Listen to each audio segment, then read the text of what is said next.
वंशी विभूषितकरान् नवनीरदाभात्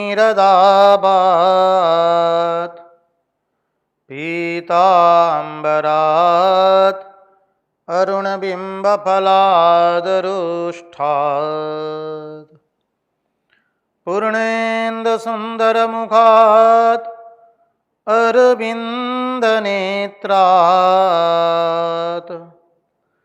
कृष्णात् परं किमपि तत्त्वम् अहं न जाने। कृष्णात् परं किमपि तत्त्वम् अहं न जाने। स्वस्ति श्रीगणेशाय नमः। श्री सरस्वत्यै नमः। श्रीगुरुभ्यो नमः। वक्रतुण्डमहाकाय सूर्यकोटिसमप्रभ निर्विघ्नं कुरु मे देव सर्वकार्येषु सर्वदा। नारायणं नमस्कृत्य नरं चैव नरोत्तमं देवीं सरस्वतीं व्यास ततो जयमुदीरयेत्। नमस्ते शारदे देवी सरस्वती मते प्रदे वसत्वं मम जिह्वाग्रे सर्वविद्याप्रदा भव। गुरुर्ब्रह्मा गुरुर्विष्णु गुरुर्देवो महेश्वरः गुरुर्साक्षात् परब्रह्म तस्मै श्री गुरवे नमः। सच्चिदानन्दरूपाय विश्वोत्पत्त्यादिहेतवे तापत्रयविनाशाय श्रीकृष्णाय वयं नुमः।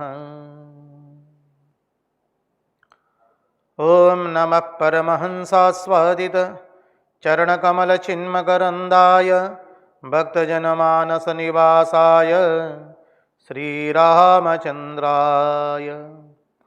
विश्वसर्गविसर्गादि नवलक्षणलक्षितं श्रीकृष्णाख्यं वरं धाम जगद्धाम नमामदत्। ॐ स्थापकाय च धर्मस्य सर्वधर्मस्वरूपिणे अवतारवरिष्ठाय रामकृष्णाय ते नमः। मुखं करोति वाचालं पङ्गुं लङ्घयते गिरिं यत्कृपात्वमहं वन्दे परमानन्दमाधवम्। कृष्ण कन्हैया लाल की जय, भक्तवत्सल भगवान की जय, वृंदावन बिहारी लाल की जय, भगवान श्री राम कृष्ण देव की जय, भागवत भगवान की जय, भागवत भक्त भगवान की जय। ॐ नमो भगवते वासुदेवाय। नारायण नारायण नारायण नारायण। सर्वप्रथम हम पूज्यपाद स्वामी आदि भवानंद जी महाराज जी के चरणों में सश्रद्धेय प्रणाम निवेदित करते हैं। तत्पश्चात रामकृष्ण आश्रम राजकोट के अध्यक्ष पूज्यपाद स्वामी निखिलेश्वरानंद जी महाराज जी के चरणों में सश्रद्धेय प्रणाम निवेदित करते हैं। उपस्थित पूज्यपाद प्रभु सेवानंद जी महाराज एवं अन्यान्य सभी सन्यासी महात्माओं एवं विरक्तों के चरणों में सश्रद्धेय प्रणाम निवेदित करते हैं। और जो कोई भी इस दृश्य श्राव्य माध्यम से भागवत रसामृत का रसपान कर रहा है, उन सब के हृदय में निवासित उस अनंत अखंड अविनाशी परब्रह्म परमात्मा को मुहुर्मुहुर वंदन करके आइए हम भागवत रसामृत में अवगाहन करें।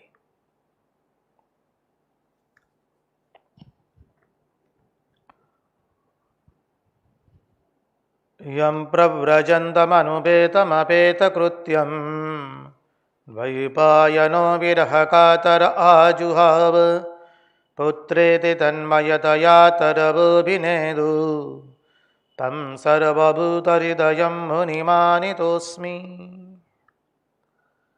कृष्णाय वासुदेवाय हरये परमात्मने प्रणतक्लेशनाशाय गोविन्दाय नमो नमः।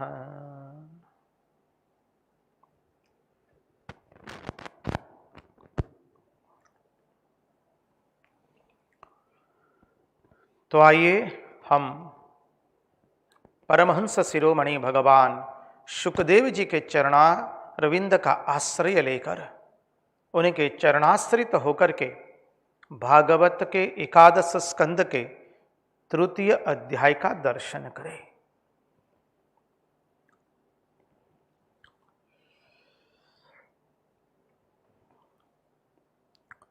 तृतीय अध्याय के अंदर में राजा निमि ने प्रश्न पूछा है। राजोवाच परस्य विष्णुरिशस्य मायिनामपि मोहिनीं मायां वेदितुमिच्छामि भगवन्तो ब्रुवन्तु नः।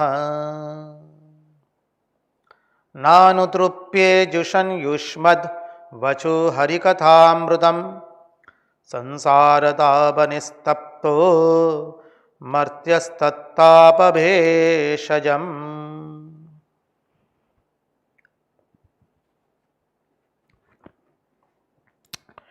प्रश्न बहुत ही सुंदर है।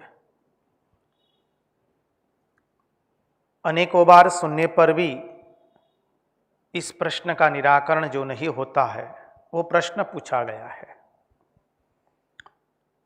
जब तक अनुभूति नहीं होती है तब तक ये प्रश्न सदैव बना रहता है। ऐसा यह प्रश्न है। परस्य विष्णुरिशस्य मायिनामपि मोहिनीं मायां वेदितुमिच्छामि भगवन्तो ब्रुवन्तु नः। नानुतृप्ये जुषन् युष्मद् वचो हरिकथामृतं संसार तापनिस्तप्तो मर्त्यस्तत्तापभेषजम्। राजा ने पूछ दिया, महाराज आपने बीच में यह बात कही कि भक्त इस प्रपंच को भगवान विष्णु की माया समझ करके माया के रूप में देखता है। इस जगत प्रपंच क्या है? बोलिए भगवान की माया है। हमने देखा। इसलिए जो उत्तम भक्त है वो इस संसार में कहीं फंसता नहीं है। उत्तम भक्त परिच्छिन्नता में देखता नहीं है, क्योंकि वो देखता है कि प्रपंच जो कुछ है वो भगवान की माया है।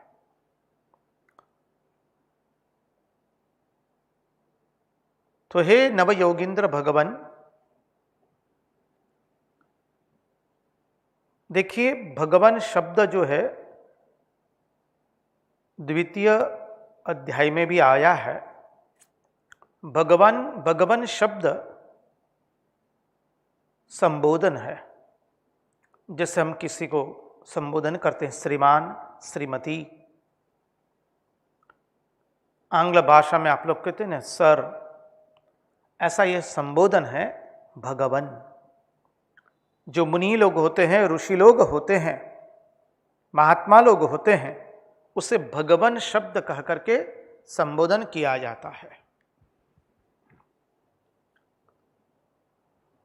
तो यहां पर राजा कह रहे हैं, भगवान आपने उत्तम भक्त के लक्षण बताते हुए कहा कि उत्तम भक्त भगवान विष्णु की माया में फंसता नहीं है। इस प्रपंच को भगवान विष्णु की माया जानकर उससे मोहित नहीं होता है। तो ये भगवान की जो माया है वो क्या है? ये जो भगवान की माया है उसका स्वरूप क्या है।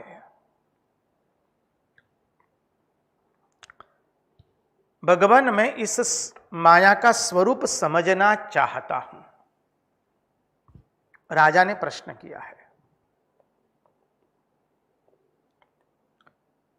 मैं उस माया को समझना चाहता हूं जिसे ऋषि मुनि लोग इस प्रपंच को मायामयी देख करके उसमें फंसते नहीं है।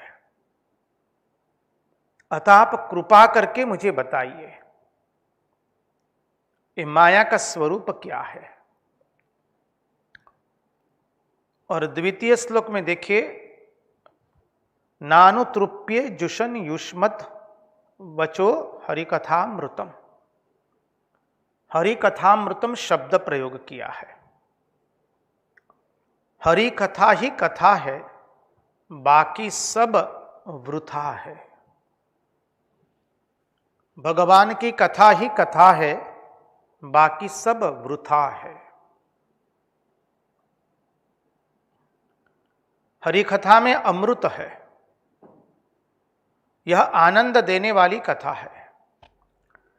देखिए, हरि कथा में कोई प्रकार नहीं होता है, फिर भी एक विचार की दृष्टि से देखें तो कुछ कुछ कथा ऐसी होती है जिसे हम लोग धर्म कथा कहते हैं, जीवन को सुधारने वाली कथा, उसको हम धर्म कथा कहते हैं। वो उसे सत्य कथा कहते हैं। धर्म कथा सत्य कथा जो जीवन को सुधारने वाली होती है। दूसरी कथा होती है जो अज्ञान के नाश के लिए होती है, संशय को दूर भगाने के लिए होती है, उसे हम लोग कहते हैं चित्त कथा। और तीसरी कथा होती है जो दुख के विनाश के लिए होती है, जिसे हम कहते हैं आनंद कथा। तो एक कथा दुख को मिटाती है, उसे आनंद कथा कहते हैं। चाहे आप धर्मी हो या अधर्मी, ज्ञानी हो या अज्ञानी, संशय में हो या संशय रहित, आप आइए भगवान की कथा में। यहां केवल आनंद कथा ही है, क्योंकि भगवान का स्वरूप ही है स अनिर्वचनीय आनंद स्वरूप। चाहे आप धर्मात्मा हैं या पापी है या ज्ञानी है या अज्ञानी है, आनंद रूप परमात्मा की कथा का श्रवण कीजिए। यह आनंद की कथा अमृत रूपी कथा है। ये पीने से बोले मनुष्य उसको अपने स्वरूपता का भान होता है। ये मुंह से पीने वाली नहीं है, ये कर्ण से पीने वाली है। बोले कितना पीना है? बोले इसका कोई मात्रा नहीं है, तुम जितना पियो पीते जाओ। जितना अधिक पियोगे तुम्हारा जीवन उतना आनंदमय बनेगा।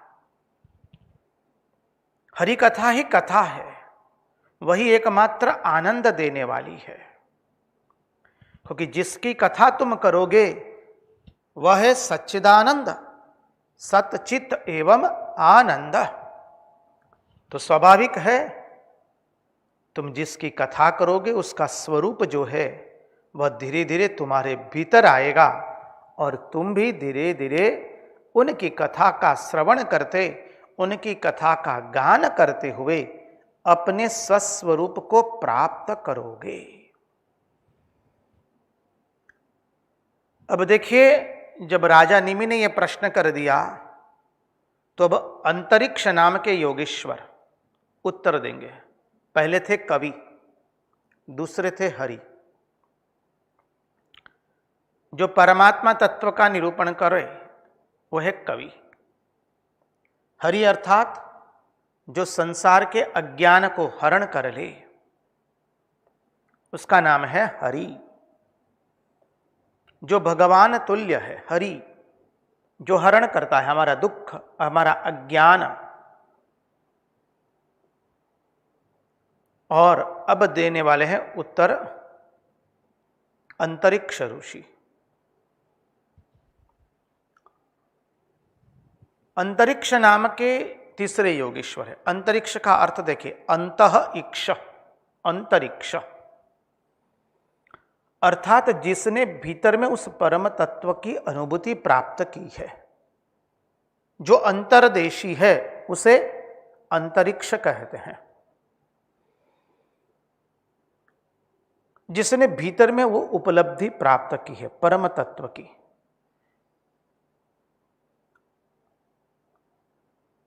तो अंतरिक्ष ने कहा कि जिस शक्ति से परमात्मा संपूर्ण भूतों का कारण बन जाता है, वह है माया। ये माया तत्व है। हमारा अनुरोध रहेगा आप सबसे, कृपा करके थोड़ा ध्यान से श्रवण करने की चेष्टा करें। हम सब लोग ध्यान से, एकाग्रता से इसका श्रवण करने का प्रयास करेंगे। देखिए, माया तत्व के ऊपर में हमने विगत 153 दिन में अनेक प्रकार से चिंतन किया है और माया जो है उसका स्वामी विवेकानंद ने ज्ञान योग के अंदर में बहुत सुंदर प्रवचन है उनके, माया और मुक्ति, माया एंड इट्स फ्रीडम। उसमें स्वामी विवेकानंद ने भी माया की परिभाषा दी है। माया क्या है, वो भिन्न भिन्न घटनाओं से हमारे सामने प्रस्तुत किया है।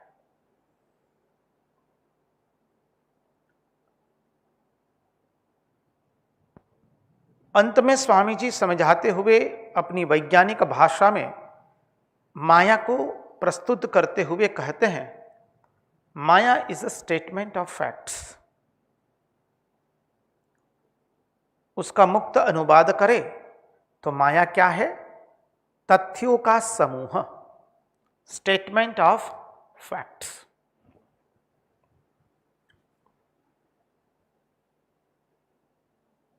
स्वामी जी ने अनेक भिन्न भिन्न घटनाओं से माया को हमारे सामने प्रस्तुत किया है। मातृरूपा नारी है, उसकी संतान है। संतान नठुर हो चुकी है, मां को त्रास दे रही है, मां का अपमान कर रही है, अरे मां से मारपीट तक करती है, फिर भी मां उस संतान को छोड़ नहीं पा रही है। स्वामी जी कहते हैं, एंड दिस इज माया। हम सब लोग जीवन संग्राम में आए हैं और सब समय एक आगे बढ़ने का प्रयास कर रहे हैं, व्यवहारिकता की बात कर रहे हैं, व्यावहारिक जगत के अंदर में, और दौड़ रहे हैं, प्रयास कर रहे हैं, विफल होते हैं, कभी सफल होते हैं, कभी निराश होते हैं, कभी प्रोत्साहित होते हैं। ये सब क्या है, माया है।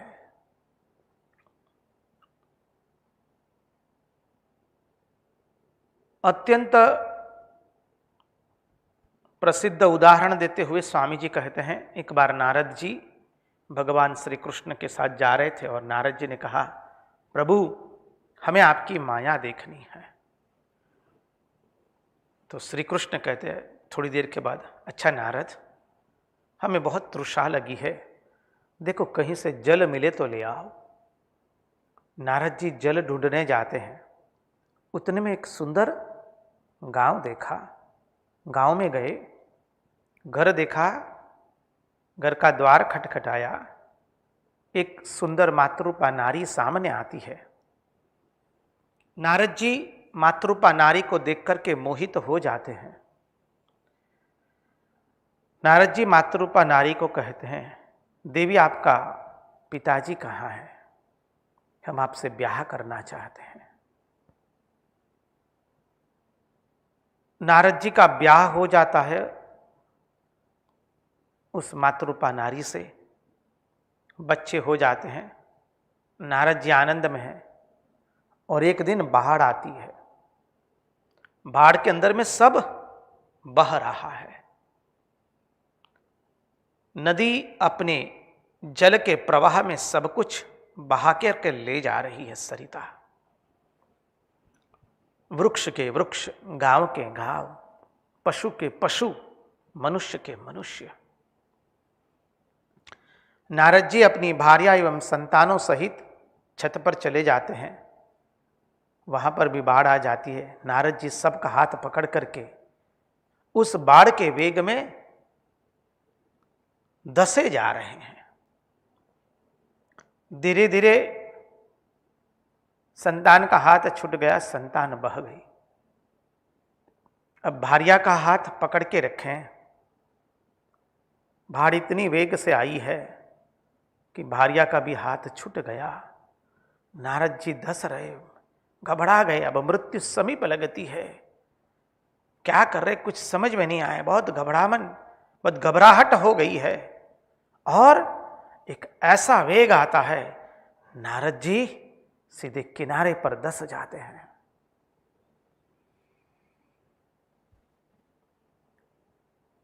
थोड़ी देर के बाद नारद जी खड़े होते, देख रहे हैं सब चला गया, गांव पूरा चला गया, भार्या चली गई, संतान चले गए, संपत्ति चली गई, सब चला गया, सब धसमस हो गया।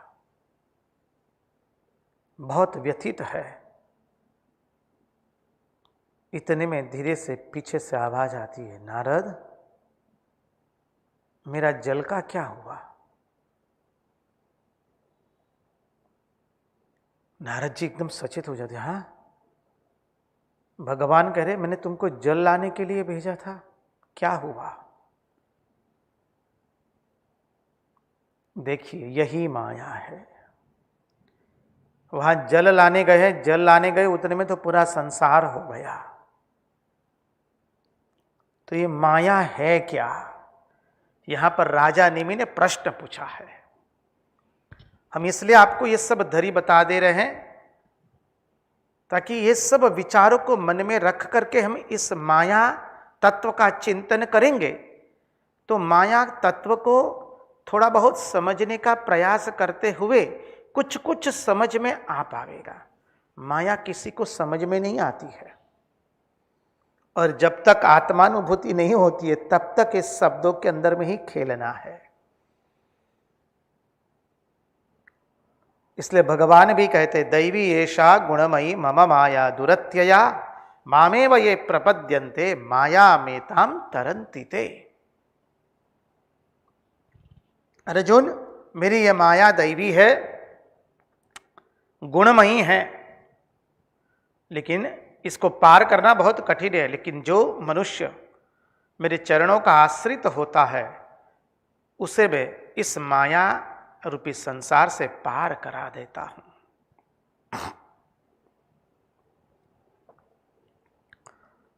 माया का हमने और एक उदाहरण भी देखा था। आप लोग अपनी स्मृति पटल पर उसके स्मृति ले आइए। एक व्यक्ति कोई बड़े सेठ के वहां गया है, बहुत बड़ा बंगला है, बाहर में लिखा है कुत्तों से सावधान। भीतर कौन रहता है मालूम नहीं है, लेकिन बाहर में लिखा हुआ है कुत्तों से सावधान, बीवेयर ऑफ डॉग्स।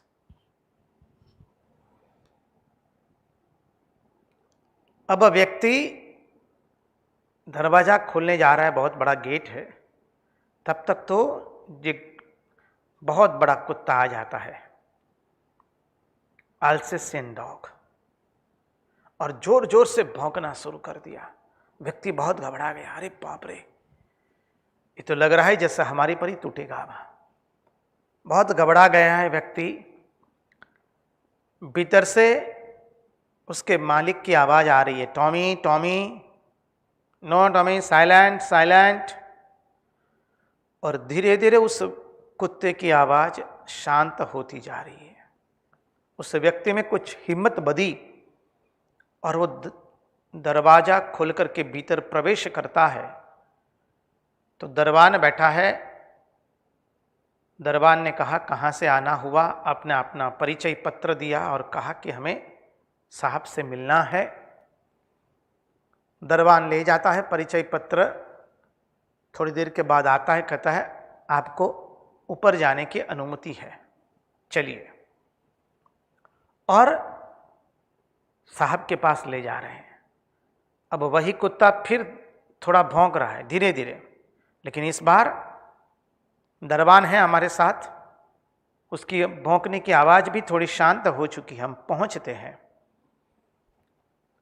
सेठ अपने बगल में बिठाते हैं, बातचीत आरंभ होती है। 10-15 मिनट के बाद आप देखते हैं वही कुत्ता जो भौंक रहा था जोर जोर से शुरू में, वही आपके अगल बगल में अभी घूम रहा है और अपनी पूंछ पटपटा रहा है। Now that dog is waving its tail. That dog has come to know that yes, you are one of my master's friends. अब कुत्ते को पता चला है कि आप हमारे जो मालिक है उसके मित्र है, इसलिए पूंछ पटपटा रहा है।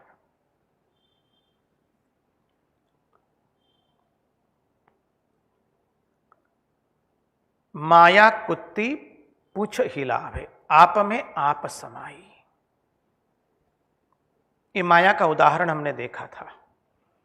हम इसलिए ये आप लोगों को याद करवा रहे हैं ताकि ये सब समझ करके हमको इस माया तत्व को समझने का प्रयास करना है।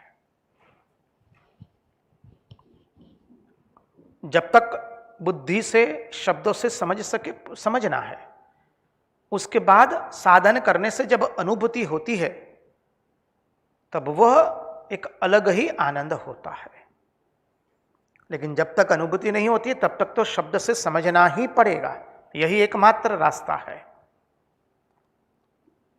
तो कहा, अंतरिक्ष योगीश्वर ने कहा कि जिस शक्ति से परमात्मा संपूर्ण भूतों का कारण बन जाता है वह माया है।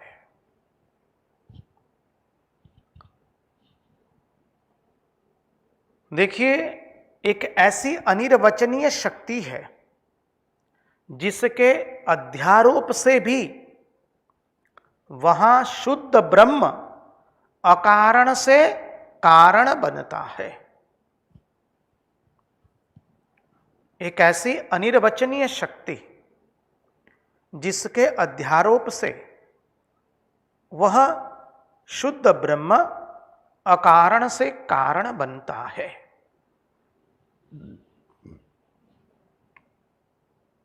उदाहरण से देखें, अध्यारोप, रज्जु पर सर्प का अध्यारोप हुआ है, आरोप किया, समझिए।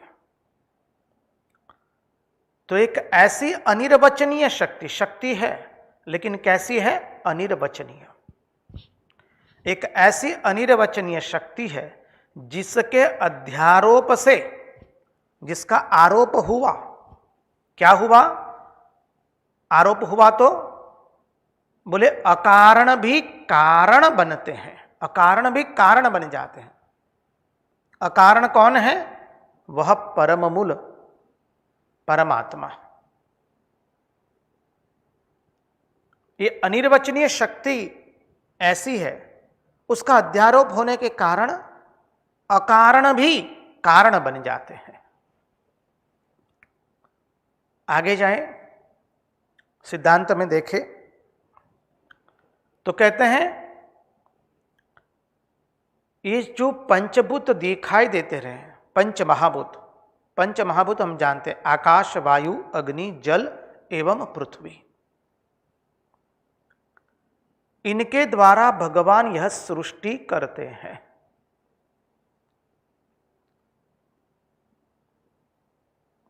अब देखिए, सीधा सिद्धांत आया है, थोड़ा चिंतन करें, सांख्य तत्व को अपने मन में रखना पड़ेगा। देखिए, परमात्मा पहले एक थे, उन्होंने वो एक थे, एक से बहु होने का उन्होंने संकल्प किया। एकोहम बहुश्याम प्रजायेयम।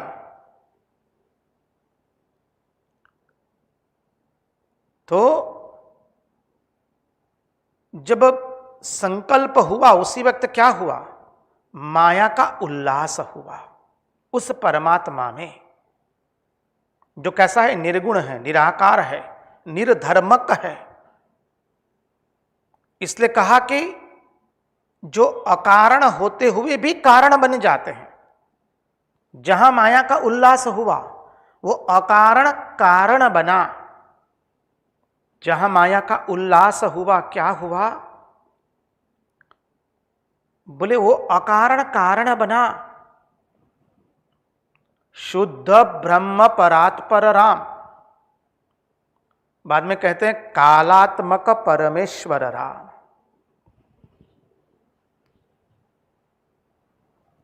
तो ये जो पंच महाभूत दिखाई पड़ रहे हैं, इनके द्वारा वो सृष्टि करता है।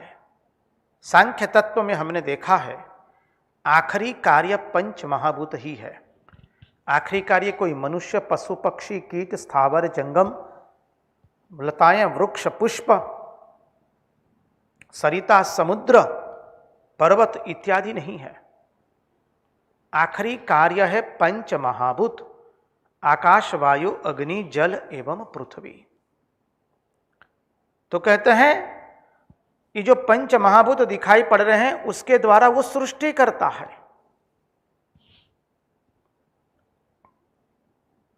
तो हमने देखा था वही परम तत्व संकल्प किया, एकोहम बहुश्याम प्रजायेयम, मैं एक हूं उसका बहु बनूं।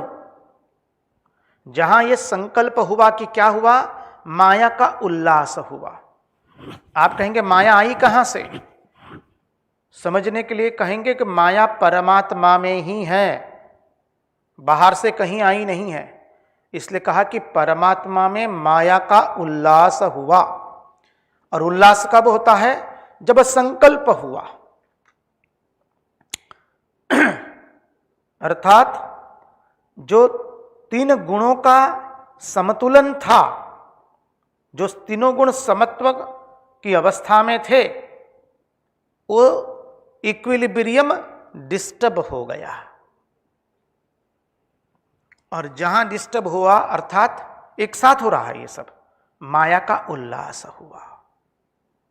और फिर हमने देखा था महत्तत्व हुआ, महत्तत्व से अहंकार, अहंकार के तीन भाग पड़े, तामस अहंकार, राजसिक अहंकार, सात्विक अहंकार। तामसिक अहंकार से पंच तन्मात्राएं, पंच महाभूत, राजसिक अहंकार से पंच ज्ञानेन्द्रियां, पंच कर्मेंद्रियां, सात्विक अहंकार से मन बुद्धि चित्त अहंकार एवं ये 10 इंद्रियों एवं 4 मन बुद्धि चित्त अहंकार के अधिष्ठान देवता प्रकट हुए।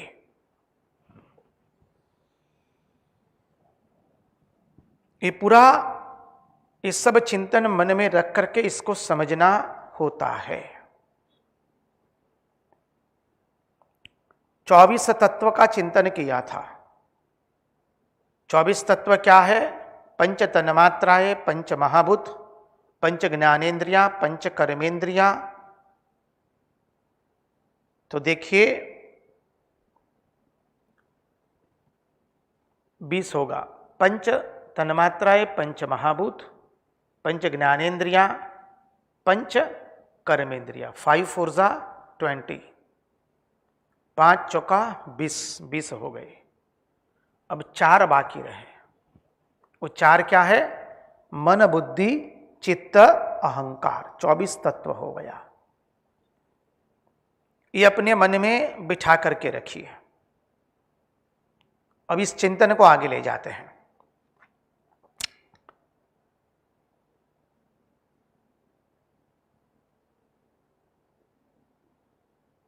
चलिए 24 तत्व तो देखिए, 25वां तत्व भी देख ले तो और आसान पड़ जाएगा। ये 24 तत्व हुआ और 25वां तत्व प्रवेश करता है। 24 तत्व हुआ माने क्या हुआ, उदाहरण के रूप में हमने देखा था कंप्यूटर जो है वो असेंबलिंग कर रहे थे, तो असेंबलिंग पूरा हो गया, all parts are assembled, but computer is not working. What is the reason behind it? Because it is not connected with power supply. Computer आपका तैयार हो गया है 24 तत्वों का, लेकिन उस कंप्यूटर को आपने बिजली से जोड़ा नहीं है। तो जोड़ा नहीं होगा तो कैसे काम करेंगे? चालू होगा कंप्यूटर? नहीं होगा। जैसे आपने उसके बिजली के साथ जोड़ा, कंप्यूटर स्टार्ट हुआ। तो वो जो बिजली है वो क्या है? 25वां तत्व प्राण तत्व।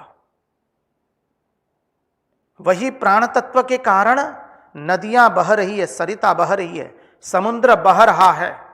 उस प्राण तत्व के कारण पुष्प प्रफुल्लित हो रहे, निकल रहे हैं, पौधे में से पुष्प निकल रहे हैं, वृक्ष में फल आते हैं, वृक्ष दिन ब दिन वृद्धि को प्राप्त होते हैं, सूर्य प्रकाशित हो रहा है, चंद्र शीतलता दे रहा है, तारे जगमगा रहे हैं, ग्रह नक्षत्र तारे इत्यादि अपने अपने स्थान में सुनियंत्रित है।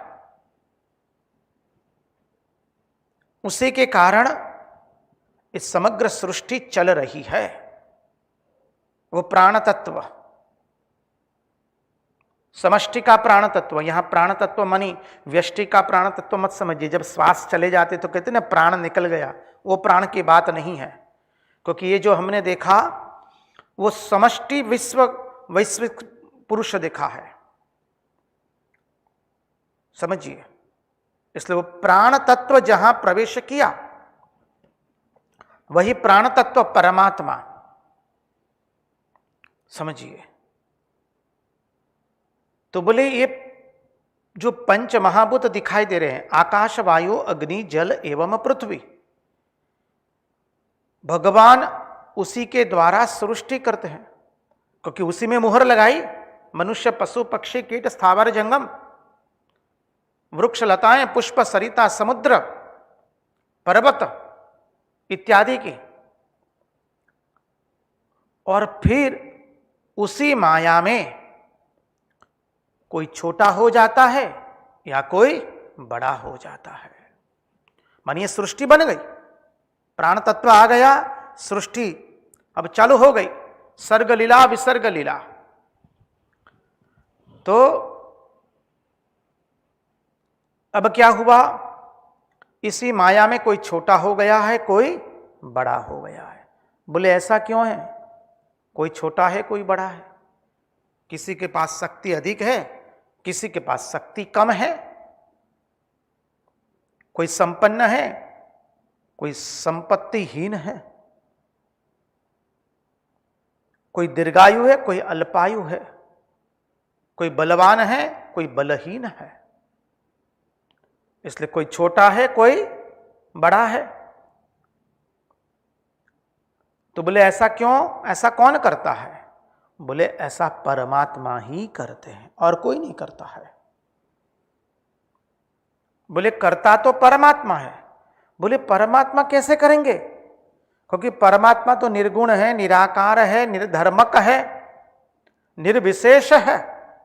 ये तो परमात्मा के विशेषण देखे, निराकार, निर्धर्मक, निर्विशेष, निर्गुण। तो परमात्मा कैसे कर सकता है? बोले अब धीरे धीरे चिंतन को आगे ले जाते हैं। तो बोले वह यह सब काम कैसे करते हैं? क्योंकि वो तो निर्गुण है, निराकार है, निर्धर्मक है, निर्विशेष है। श्री रामकृष्ण देव समझाते कथामृत में, when that Brahman is static, I call him as a Shiva. When that Brahman is dynamic, I call him as a Kali. वह ब्रह्म जब निश्चेष्ट है तो उसे मैं शिव कहता हूं, और वह ब्रह्म जब कार्यान्वित होता है तो मैं उसे काली कहता हूं। यही है पुरुष प्रकृति, समझिए। सांख्य उसे प्रकृति कहता है, अद्वैतवादी उसे माया कहते। फर्क इतना ही है। सांख्य ने कहीं माया शब्द का प्रयोग नहीं किया है। हमने सांख्य तत्व में देखा था ये। बोले अब यह सब काम कैसे करता है परमात्मा? आपने तो बता दिया, लेकिन परमात्मा तो निर्गुण, निराकार, निर्विशेष, निर्धर्मक है। बोले देखो वह अपनी माया से ही करते हैं। बोले माया से करते हैं? बोले हां जी। कैसे? तब बोले प्रश्न है, आखिर बोले यह अपनी माया का प्रयोग करके यह खेल क्यों खेल रहे हैं? क्योंकि पहले तो वो केवल एक ही थे, सद सद खेला, केवल वही एक ही थे, एकमेवा द्वितीयम। उनके अतिरिक्त तो और कुछ नहीं था। अहमेवा समेवाग्रे नान्यद यत् सदसत्परम पश्चादहम यदे तच्च यो वशिष्यते सोऽस्मि अहम्। पहले तो वो अकेले ही थे, तो उन्होंने क्यों माया का उल्लास किया, क्यों संकल्प किया, और ये क्यों पूरा गड़बड़ झाला पैदा किया, क्यों प्रपंच किया, पंच महाभूत क्यों बनाए? बोले ईश्वर अपनी माया का प्रयोग करके यह खेल क्यों खेल रहा है? बोले स्वमात्रात्मा प्रसिद्धये। सृष्टि भगवान ने किसके लिए बनाई और क्यों बनाई? भगवान ने सृष्टि किसके लिए बनाई और क्यों बनाई, और कब हुई यह सृष्टि? बोलिए यह सृष्टि अनादि काल से चली आ रही है, आज से नहीं है, 2000 ईस्वी सन से नहीं चल रही है, 10,000 वर्षों से चल रही है, बोले उससे भी आगे। हमारे तो पूर्वजों ने तो काल की गणना क्या अद्भुत की है, समझिए। सतयुग, त्रेतायुग, द्वापर युग, कलियुग, काल की गणना में पढ़ते हैं 4,28,000, उससे बोले 2 गुना द्वापर, उससे 3 गुना त्रेता, उससे 4 गुना सतयुग। ऐसे जब 71 चतुर्युगी होती, 71 बार, तब जाके एक मनवंतर होता है। क्या गणना की हमारे आचार्यों ने, तो उसके अंदर में अभी हम नहीं पढ़ते हैं। कहने का यहां तात्पर्य अभी हमारा उतना ही है कि यह सृष्टि अनादि परंपरा से चली आ रही है, आज की नहीं बनी हुई है, अनादि परंपरा से चली आ रही है। बोले उदाहरण के रूप में देखे, स्वामी विवेकानंद ने भी यह उदाहरण दिया है। पहले वृक्ष आया था या बीज आया था?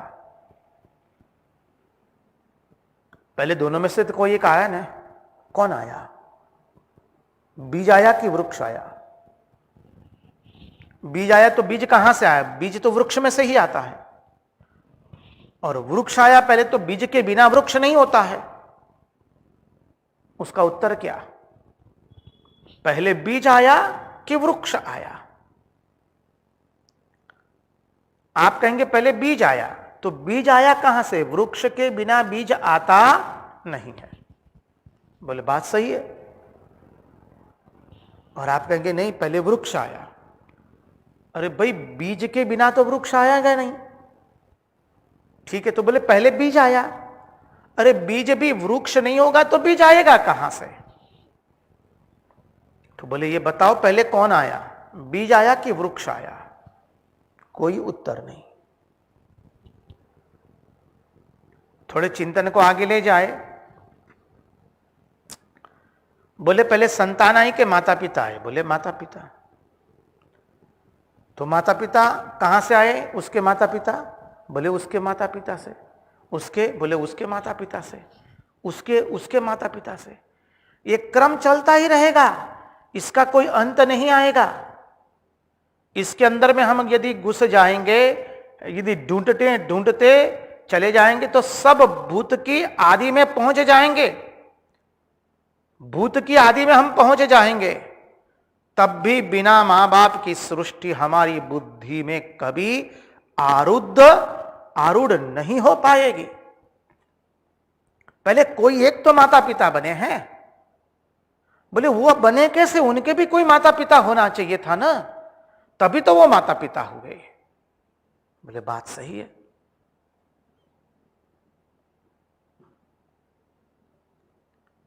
कोई एक माता पिता होगा तभी तो वहां से संतान होगी, तो वो कहां से आए? बोले वो उनके माता पिता से। तो फिर वापस वही, पहले कौन आया?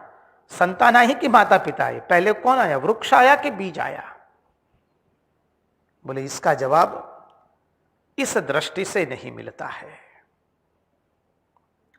इसलिए कहा कि माया, इस प्रकार माया से अनादि काल से सृष्टि चली आ रही है। अब बोले परब्रह्म परमात्मा को अभी माया से तो फिर रिहाई कैसे पाया जाएगा? ये माया को हम जाने कैसे? बोले इस माया से तुमको मुक्त होना है, तो माया को जितना जानोगे तुम मुक्त नहीं हो पाओगे। जगत को जानना है तो जगत को जानने से, जगत से मुक्त होना है तो जगत को जानने से जगत से मुक्त नहीं हो पाओगे। स्वामी विवेकानंद अपनी वैज्ञानिक भाषा के अंदर में हमारे सामने तर्क प्रस्तुत कर रहे हैं। वही उपनिषदों का सिद्धांत, हमारे भारतीय वांगमय तत्व का सिद्धांत स्वामी जी अपनी वैज्ञानिक भाषा में प्रस्तुत करते हुए कहते हैं,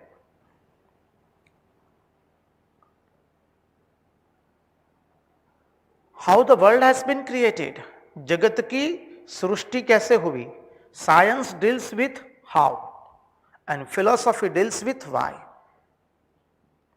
साइंस, भौतिक विज्ञान, इसके साथ संबंध रखता है कि भाई सृष्टि का निर्माण कैसे हुआ, और अध्यात्म तत्वज्ञान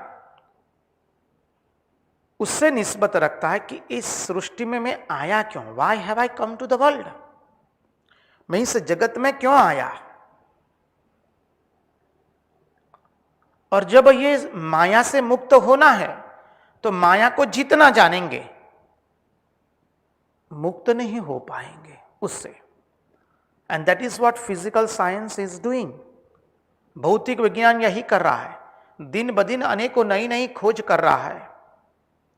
और जब कुछ नई खोज करता है तो कहता है कि जो पुराने सिद्धांत थे, हमने पुरानी खोज की थी, उसमें जो सिद्धांत बताया था अब वो सिद्धांत अमान्य रहा, ये आज का अभी का सिद्धांत सर्वसामान्य रहेगा। वो दिन ब दिन खोज करते जा रहा है, लेकिन इस जगत से मुक्त नहीं हो पा रहा है। हम विस्तृतीकरण नहीं करेंगे ताकि मुख्य बिंदु पर जा पाए।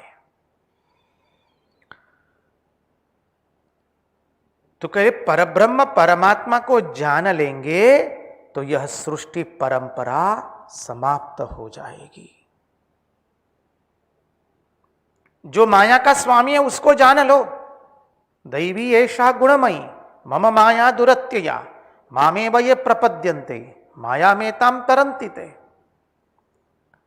आचार्यों ने कहा कि तुमको माया से मुक्त होना, ने बोला हां जी नारायण, हमको माया से मुक्त होना है। बोले माया को जानोगे तो माया से मुक्त नहीं हो पाओगे। तो बोले रास्ता क्या है? बोले आओ। क्या?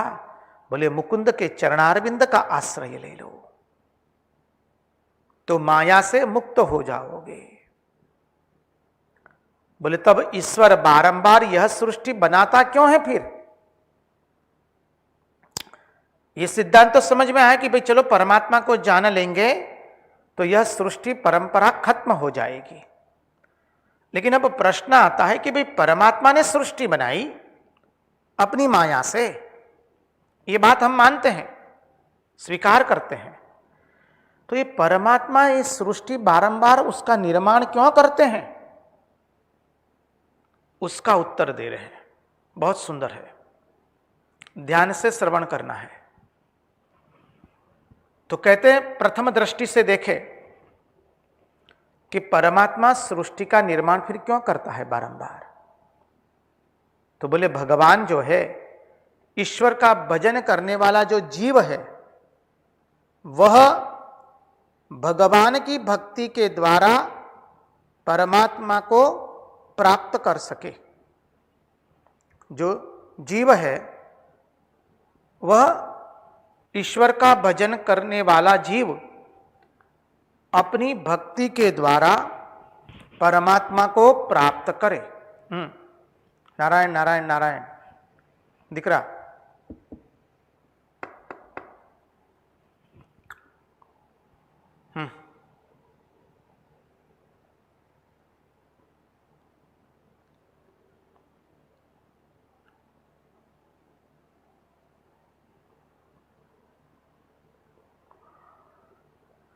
ईश्वर बारंबार सृष्टि क्यों बनाता है, उसका उत्तर यदि देखें तो प्रथम उत्तर है, ईश्वर का भजन करने वाला जो जीव है वह अपनी भक्ति के द्वारा परमात्मा को प्राप्त करे, परमात्मा को प्राप्त कर सके,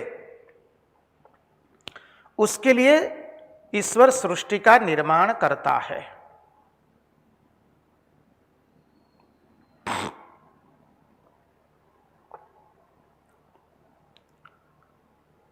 इससे क्या होगा?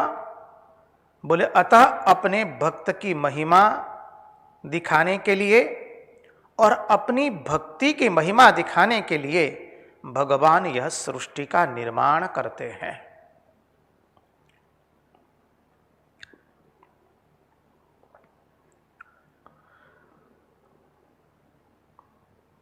तो प्रथम दृष्टि हमने देखी कि ईश्वर का भजन करने वाले जो जीव है, आवाज चेहराई छे तने कहूं,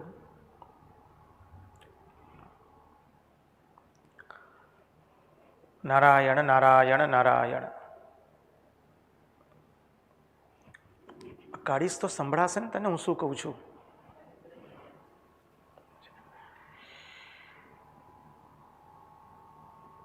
नारायण नारायण नारायण नारायण। ईश्वर का भजन करने वाला जो जीव है वह अपनी भक्ति के द्वारा प्रभु को प्राप्त करे और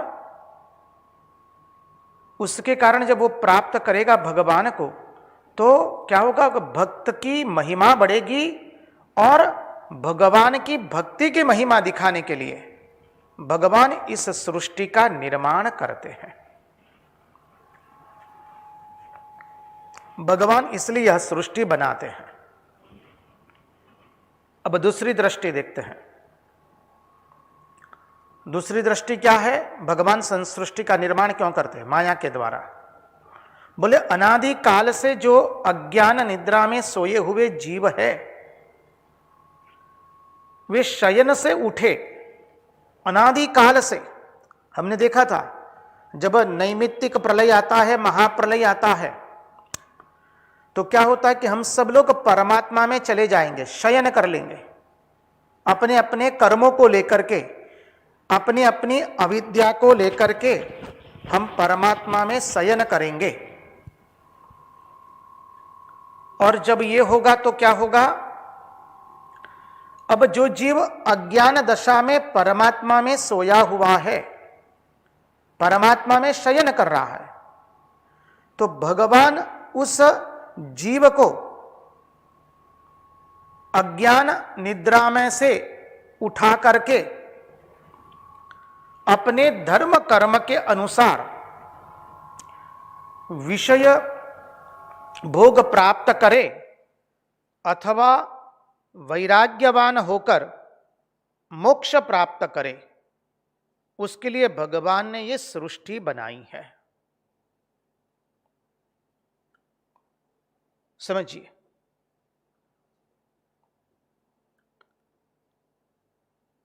अज्ञान निद्रा में सोए हुए जो जीव है,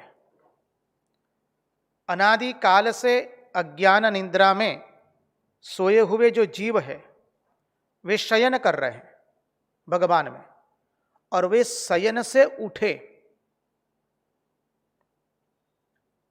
और उठकर अपने अपने धर्म एवं कर्म के अनुसार विषय भोग प्राप्त करे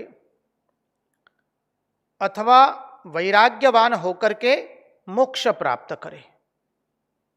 तो दो सिद्धांत आए।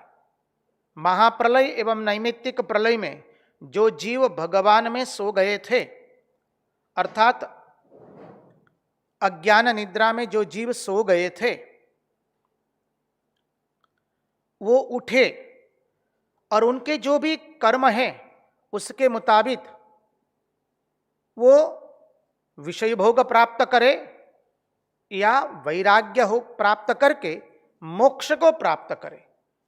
अर्थात भगवान प्रत्येक जीव को मुक्ति प्रदान करना चाहते हैं, इसलिए सृष्टि का निर्माण करते हैं। भगवान प्रत्येक जीव की उन्नति करना चाहते हैं, इसलिए सृष्टि का निर्माण करते हैं। बोले यह क्या है?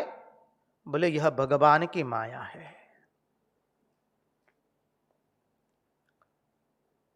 अब यहां पर देखा जाए तो असल में भगवान के सिवाय तात्विक दृष्टि से दूसरी कोई वस्तु नहीं है इस प्रपंच में भी। ये जो जगत हम देख रहे हैं उसमें ईश्वर के सिवा और कुछ नहीं है, हमने देखा है तत्वार्थ से।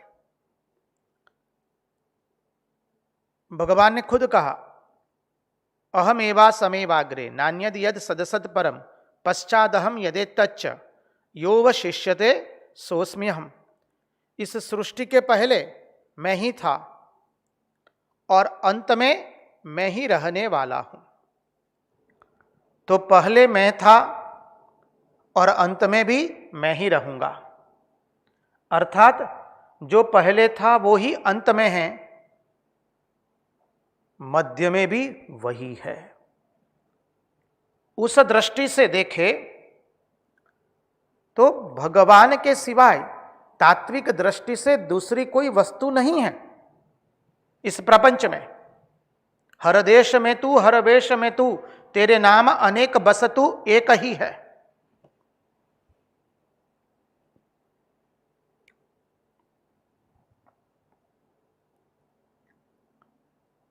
तो परमात्मा के सिवा और कुछ नहीं है इस सृष्टि में तात्विक दृष्टि से। फिर भी यह जो अनादि कार्य कारण परंपरा दिखाई पड़ रही है, कार्य कारण परंपरा अनादि चल रही है, सृष्टि अनादि है, ये समझिए। सृष्टि अनादि, इसलिए सृष्टि में क्या है? कार्य कारण परंपरा।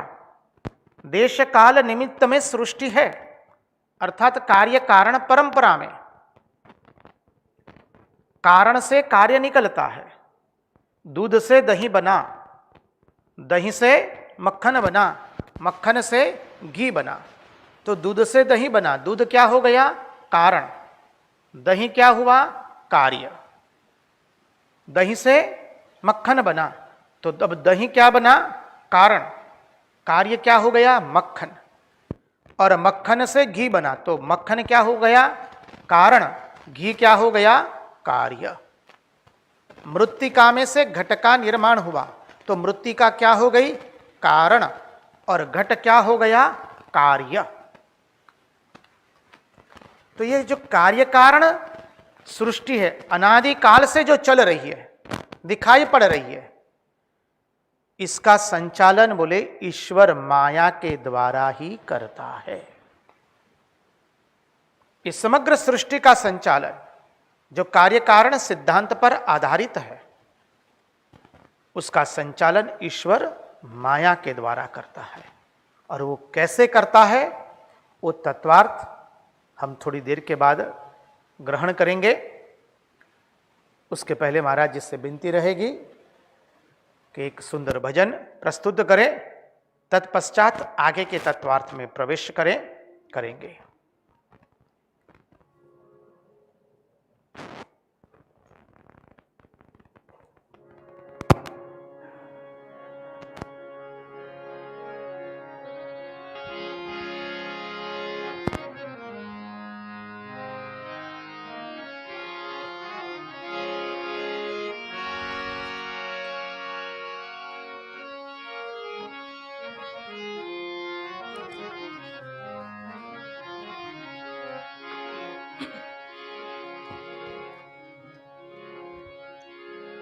દ્વારિકાનો નાથ મારો રાજા રણ છોડ છે, એણે મને માયા લગાડી રે. દ્વારિકાનો નાથ મારો રાજા રણ છોડ છે, એણે મને માયા લગાડી રે. દ્વારિકાનો નાથ મારો રાજા રણ છોડ છે, એણે મને માયા લગાડી રે. દ્વારિકાનો નાથ મારો રાજા રણ છોડ છે, એણે મને માયા લગાડી રે. એણે મને માયા લગાડી મારા વાલા, એણે મને માયા લગાડી મારા વાલા. એણે મને માયા લગાડી મારા વાલા. એણે મને માયા લગાડી મારા વાલા. એણે મને માયા લગાડી રે. એણે મને માયા લગાડી રે. દ્વારકાનો નાથ મારો રાજા રણ છોડ છે, એણે મને માયા લગાડી રે.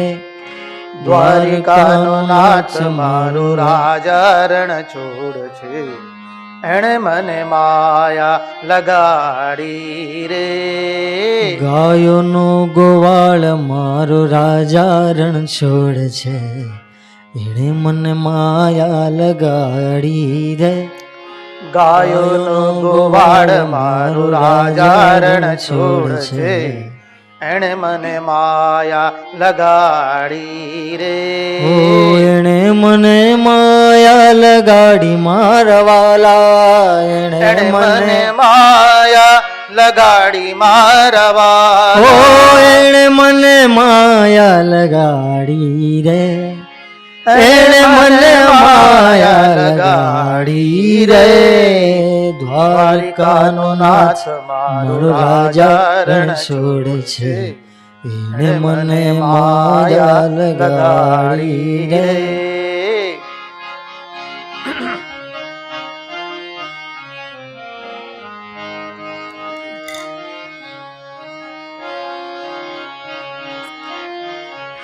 ગોપીઓનો કાન મારો રાજા રણ છોડ છે, એણે મને માયા લગાડી રે. ગોપીઓનો કાન મારો રાજા રણ છોડ છે, એણે મને માયા લગાડી રે. એણે મને માયા લગાડી મારા વાલા. એણે મને માયા લગાડી મારા વાલા. એણે મને માયા લગાડી રે. એણે મને માયા લગાડી રે. દ્વારિકાનો નાથ મારો રાજા રણ છોડ છે, એણે મને માયા લગાડી રે.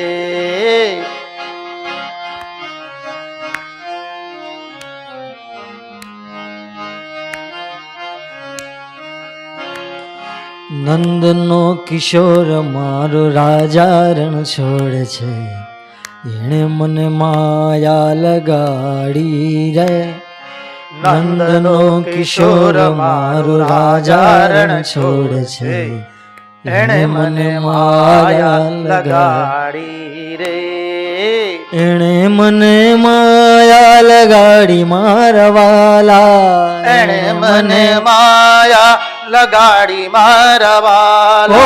એણે મને માયા લગાડી રે. એણે મને માયા લગાડી રે. દ્વારિકાનો નાથ મારો રાજા રણ છોડ છે, એણે મને માયા લગાડી રે.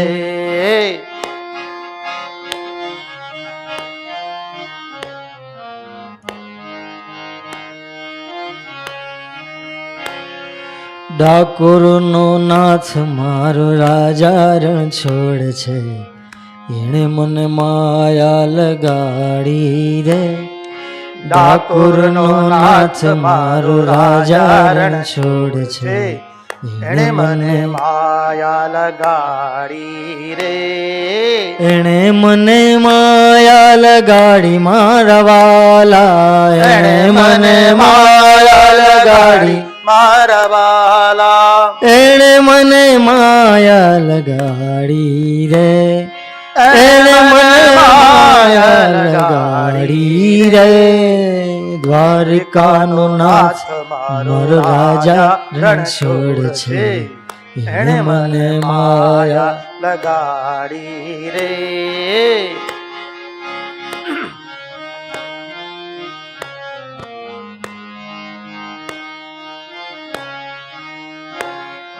રૂક્ષ્મણીનો નાથ મારો રાજા રણ છોડ છે, એણે મને માયા લગાડી રે.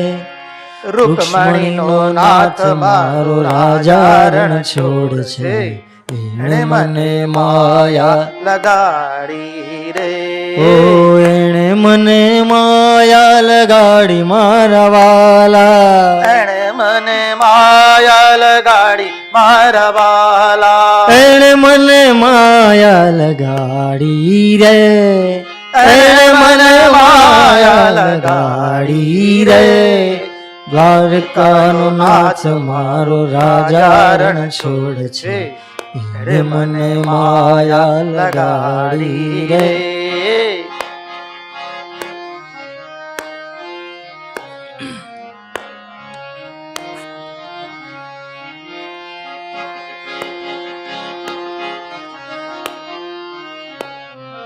ઝડપથી અને ઉપરવાળું. મીરાનો માધવ ગિરધર ગોપાલ છે, એણે મને માયા લગાડી રે. મીરાનો માધવ ગિરધર ગોપાલ છે, એણે મને માયા લગાડી રે. એણે મને માયા લગાડી મારા વાલા, એણે મને માયા લગાડી મારા વાલા, એણે મને માયા લગાડી રે. એણે મને માયા લગાડી રે. હો દ્વારકાનો નાથ મારો રાજા રણ છોડ છે, એણે મને માયા લગાડી રે. દ્વારિકાનો નાથ મારો રાજા રણ છોડ છે, એણે મને માયા લગાડી રે. દ્વારકાનો નાથ મારો રાજા રણ છોડ છે, એણે મને માયા લગાડી રે. દ્વારિકાનો નાથ મારો રાજા રણ છોડ છે, એણે મને માયા લગાડી રે. દ્વારિકાનો નાથ મારો રાજા રણ છોડ છે, એણે મને માયા લગાડી રે. દ્વારિકાનો નાથ મારો રાજા રણ છોડ છે, એણે મને માયા લગાડી રે.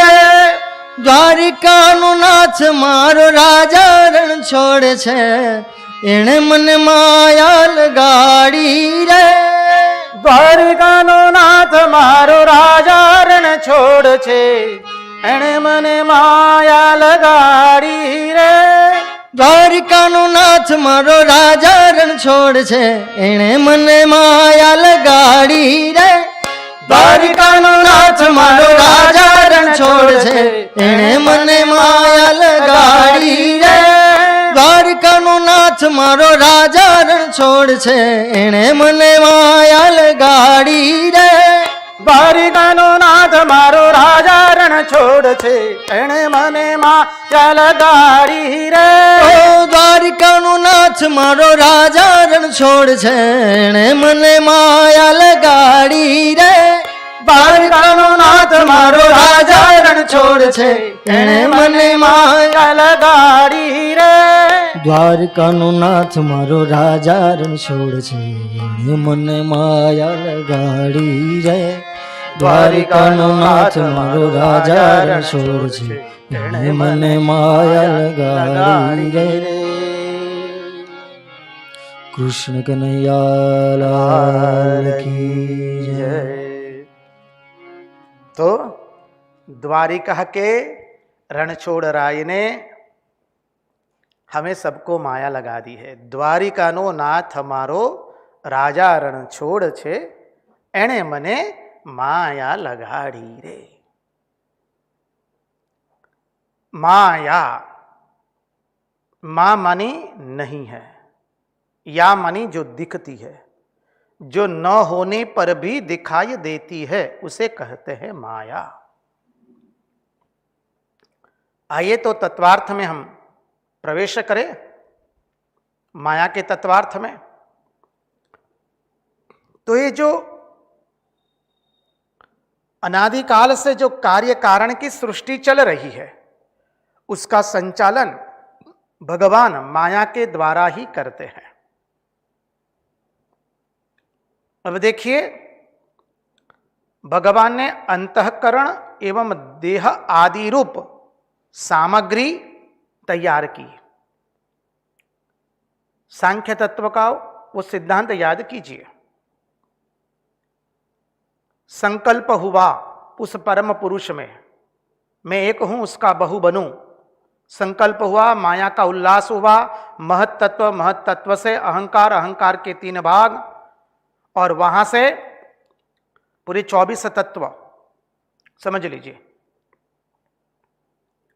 पंच महाभूत, फिर पंच ज्ञानेन्द्रिया, पंच कर्मेंद्रिया और पंच तन्मात्राएं, मन बुद्धि चित्त अहंकार, ये 24 तत्व तैयार हो गया। समझने के लिए, सरल अर्थ से समझने के लिए ये दृष्टांत के अनुसार ले रहे, दृष्टांत नहीं है, तत्व है।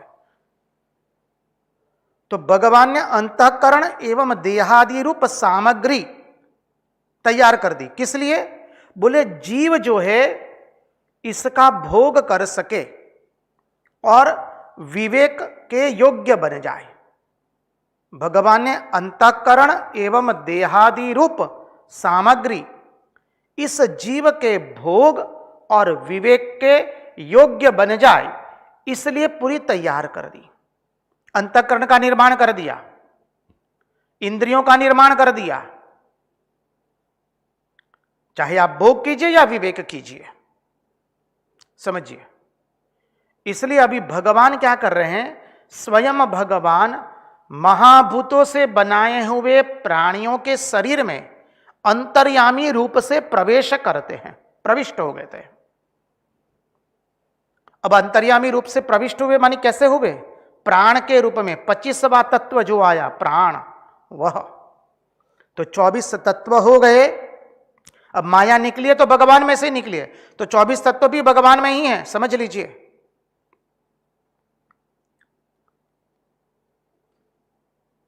तो 25वां तत्व प्राण जब उसमें प्रवेश करता है, वो मुख्य है, वह प्राण शक्ति ही मुख्य है। वह प्राण शक्ति के कारण नदियां चल रही है, बह रही है। मनुष्य श्वासोश्वास, पूरी समग्र सृष्टि में सभी मनुष्य अपने श्वास ले रहे हैं। मुख्य प्राण वही है, प्राण शक्ति, समझिए। सूर्य प्रकाश दे रहा है, चंद्रमा शीतलता दे रहा है, पुष्प खिल रहे हैं, पौधे पुष्प आ रहे हैं, वृक्ष फल दे रहे हैं, दिन ब दिन वृद्धि को प्राप्त हो रहे हैं। रात्रि, चंद्रमा की रात्रि शीतलता दे रही है, तारे टमटमा रहे हैं, उसी प्राण शक्ति के कारण। तो ये 25वां तत्व प्राण जब प्रविष्ट हुआ तो भगवान सबके भीतर में अंतःकरण के रूप में, अंतर्यामी के रूप में प्रविष्ट होते हैं। अब क्या बोले? मन एवं 10 इंद्रियों के रूप में कर्णों का विभाजन किया भगवान ने। हमने देखा मन एवं 10 कर्णों का विभाजन, 10 इंद्रियां, पंच ज्ञानेन्द्रियां, पंच कर्मेंद्रियां और मन बुद्धि चित्त अहंकार। पंच ज्ञानेन्द्रियां देखे तो नेत्र, कर्ण, चर्म, नासिका एवं जिह्वा, पंच ज्ञानेन्द्रिया, पंच कर्मेंद्रिया, हस्त, पाद, मुख, गुदा एवं उपस्थ, ये पंच ज्ञानेन्द्रिया, पंच कर्मेंद्रिया। उधर में अंतःकरण, मन, बुद्धि, चित्त, अहंकार, ये चारों का एक झुमका है। उसको चाहे मन बोलिए, केवल बुद्धि बोलिए, केवल चित्त बोलिए, लेकिन गिना जाता है चारों को साथ में, मन, बुद्धि, चित्त, अहंकार, चार का बना हुआ एक झुमका। तो मन तथा इंद्रियों के रूप में कर्णों का विभाजन किया। कर्ण अर्थात औजार। मन का विभाजन किया, इंद्रियों का, ज्ञानेन्द्रिय, कर्मेंद्रियों का विभाजन किया, और बाद में भगवान क्या करते, बोले अब लो विषय भोग देते हैं। भगवान ने हमारे सामने विषय रखा, ये पूरा प्रपंच रख दिया, और स्वयं देख देख करके बड़े प्रसन्न हो रहे हैं। भगवान ने इंद्रियों को और अंतःकरण को विषय भोगने के लिए विषय दिए सामने, और स्वयं भीतर में बैठ करके टुकुर टुकुर करके देख रहे हैं। भगवान प्रसन्न होते हैं। बोले यही भगवान की माया है।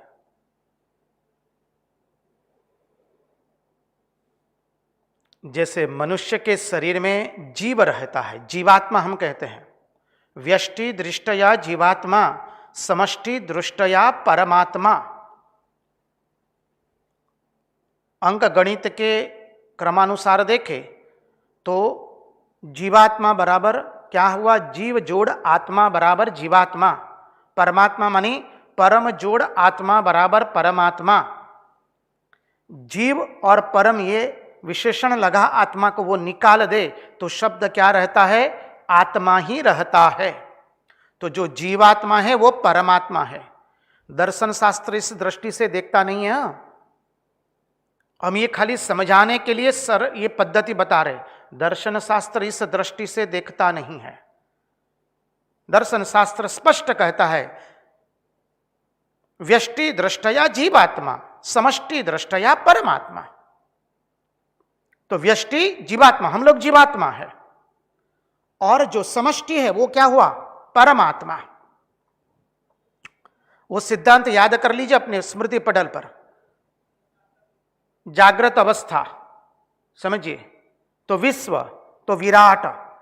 स्वप्नावस्था तो क्या हुआ, तेजस, तो हिरण्यगर्भ।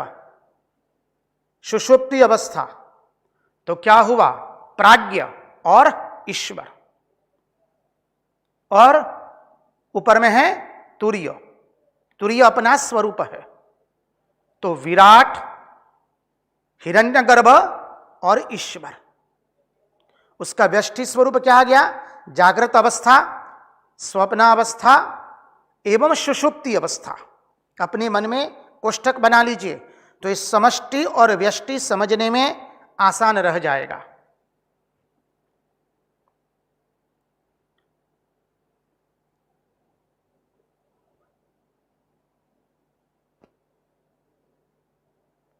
तो समष्टि दृष्टया परमात्मा, व्यष्टि दृष्टया जीवात्मा। इसलिए कहा जीवात्मा एवं परमात्मा की एकता, जीवात्मा एवं परमात्मा की एकता।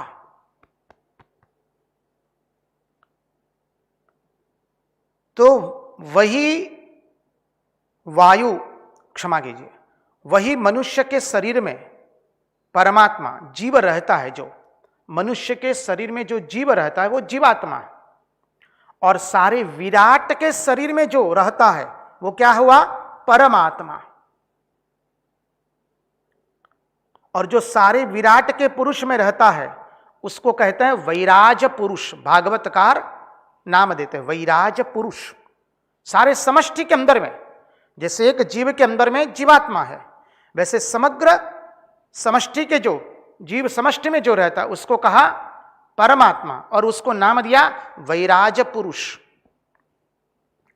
अब वह वैराज पुरुष अव्यक्त ब्रह्म में लीन हो जाता है। जब अव्यक्त ब्रह्म में लीन हो जाता है, अब तुरीय में जागृत अवस्था क्या हो गई, वो व्यष्टि हो गया, समझिए, और समष्टि हो गया विराट।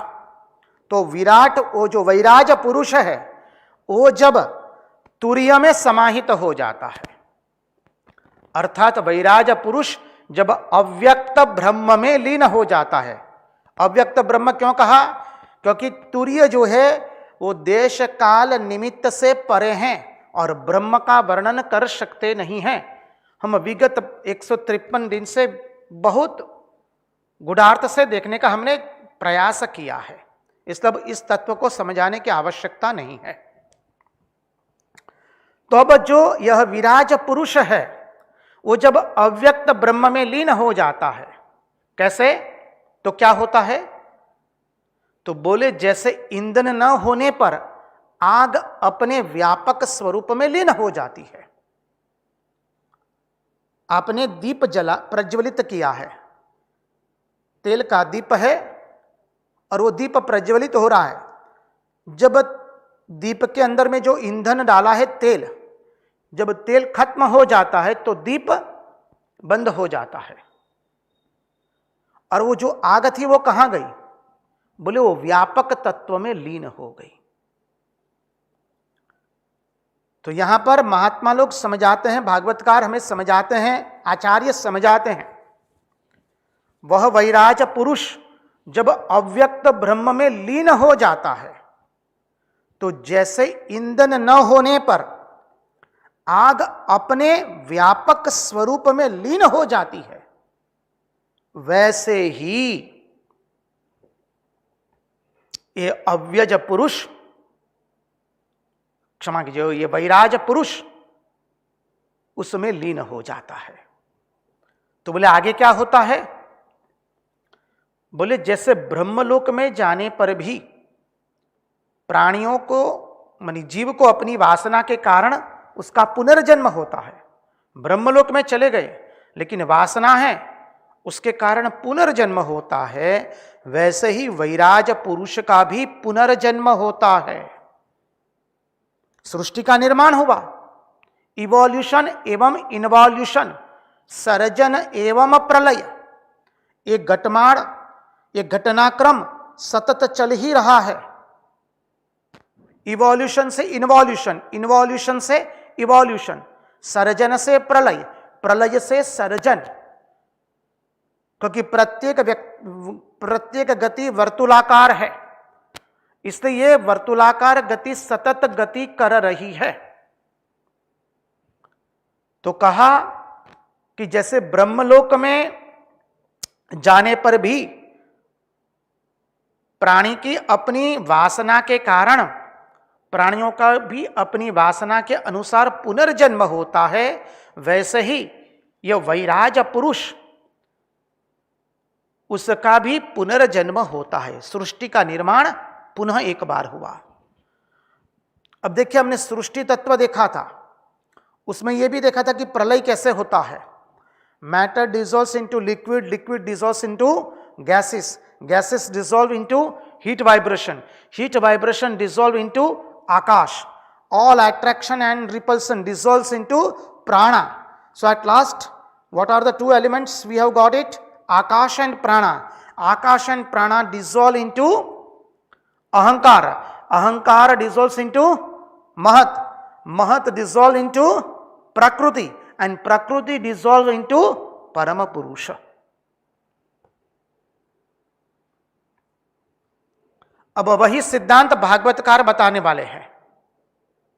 ये स्वामी विवेकानंद अपनी वैज्ञानिक भाषा से इस सृष्टि तत्व के निरूपण में बता रहे, ठीक भागवत का ही अद्भुत प्रयोग किया है स्वामी विवेकानंद ने। भाषा केवल आंग्ल भाषा और वैज्ञानिक भाषा में बता रहे हैं। शब्द वही है, सिद्धांत वही है, तत्वज्ञान भी वही है। तो बोले अब आगे क्या होगा? बोले पुनर्जन्म, सृष्टि का निर्माण फिर होगा। लेकिन यदि वह अव्यक्त ब्रह्म में लीन हो जाता है, वैराज पुरुष अव्यक्त ब्रह्म में लीन हो जाता है पूर्ण रूप से, तो फिर पुनर्जन्म का कोई प्रश्न होता नहीं है। यही भगवान की माया है। तो माया से मुक्त होने का उपाय क्या बताया?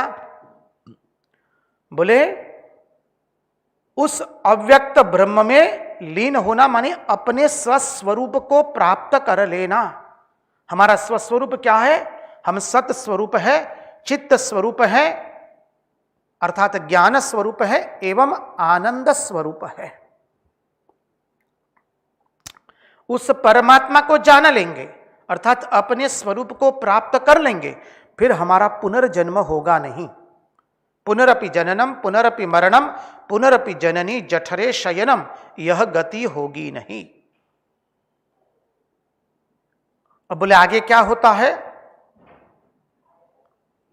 अब जो बताया वही तत्व होने वाला है। तत्व को आप फिर से अपने मन में बिठाने का प्रयास कीजिए। Matter dissolves into liquid, liquid dissolves into gases, gases dissolves into heat vibration, heat vibration dissolves into akash अर्थात ether, and all attraction and repulsions dissolve into prana. So akash and prana dissolves into अहंकार और महत। एक step कूदाना है तो महत में डाल दीजिए सीधा, और अहंकार dissolves into महत, and महत dissolves into प्रकृति or maya, whatever you want to say, and that prakriti dissolves into परमात्मा। वही सिद्धांत अभी भागवतकार बताने जा रहे हैं। वही वायु, आकाश, वायु, अग्नि, जल एवं पृथ्वी। अभी आकाश एवं वायु को दो मुख्य तत्व गिने गए हैं। देखिए सब जगह, हमारे उपनिषद में भी सब जगह पंच महाभूत नहीं लिया गया है। कई जगह 3 ले गए हैं, कई जगह 2 ही लिया गया है। बोले ऐसा क्यों है? बोले आखिरी में तो ये सब कुछ माया ही है। 5 ले या 2 ले या 3 ले कि कितने भी ले, आखिरी में तो ये सब माया ही है। इसलिए इतना लेना ही है वो जरूरी नहीं है। उपनिषद में भी कहीं जगह 5 लिए, कहीं 3 लिए, कहीं 2 लिए है। तो वही वायु जब पानी में से रस का हरण कर लेता है, पानी का क्या है? रस। तो पानी में से जब रस का हरण कर लेता है तब वह तेज बन जाती है। पहले पृथ्वी में से गंध का हरण कर लिया तो पृथ्वी क्या बन गई? जल बन गई। जल में से बोले रस का हरण कर लिया तो क्या बन गया? बोले तेज बन गया। तो जब प्रलयकालीन वायु तेज में से रूप का हरण कर लेता है तो क्या बन गया? तो बोले वायु में लीन हो जाता है वो। अग्नि फिर वायु में लीन हो जाती है। देखिए कैसे कैसे एक के बाद एक उसमें लीन हो रहा है, डिसॉल्व हो रहा है। जो स्वामी जी हमको वैज्ञानिक भाषा में अभी बता रहे हैं, यही तत्व बता रहे हैं। तो जैसे प्रलयकालीन वायु तेज में से रूप का हरण कर लेता है तो ज्योति वायु में लीन हो जाती है। और आकाश रूप जो आकाश है, आकाश रूप, आकाश का क्या है? तन्मात्रा शब्द। आकाश रूप जो आकाश है जब स्पर्श का हरण कर लेता है, स्पर्श किसका है? तन्मात्रा, वायु की तन्मात्रा। उसका जब उसने हरण कर लिया तब क्या हुआ? वायु आकाश में लीन हो जाता है। और यही भगवान की माया है। जब आकाश में सब लीन हो गया तो क्या हुआ? फिर आ गए आकाश और प्राण। कहां लीन हो गए? अहंकार में। और अहंकार कहां लीन हुआ? महत में। महत कहां लीन हुआ? प्रकृति में। प्रकृति कहां लीन हुई? परमात्मा में। आगे का तत्व कल देखेंगे। आज उन्हीं की वाणी, उन्हीं को समर्पित करते हुए हमारे मन की मति, गति और रति भगवान में बनी रहे, इसी प्रार्थना के साथ कृष्ण कन्हैया लाल की जय, भक्तवत्सल भगवान की जय। सब संतन की जय, सब भक्तन की जय। ओम नमः पार्वती पतये हर हर महादेव हर।